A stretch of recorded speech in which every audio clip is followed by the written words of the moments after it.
how do you know? Do you just know it's a banger, or are you just sending it out there like an early track? And I mean, there are some times where you post something or you make a meme or like, I don't know, just say something and you just know when you're like typing it, like this is gonna hit. we're gonna be talking about his story, memes into dreams.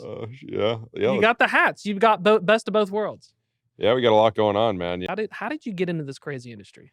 I needed a job, like most people. I had just graduated from college in 2016.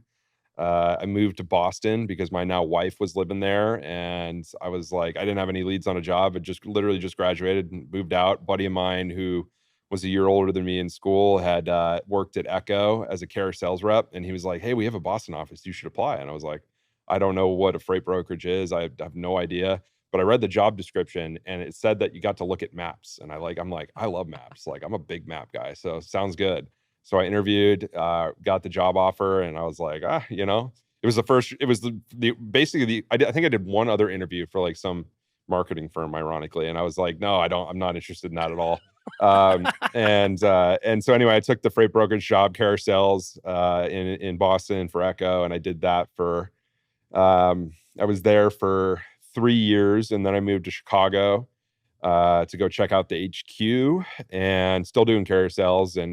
And then COVID started, so I moved back to Boston, and then I ended up getting a job at Trimble because the guy who had hired me at Echo was a good friend of mine at that point, and he was like, "Hey, come over here and do this with me." And I was like, "Okay."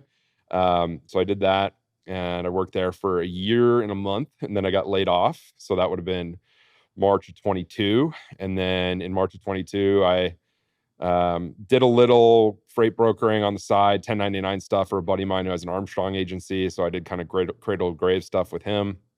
So that was interesting.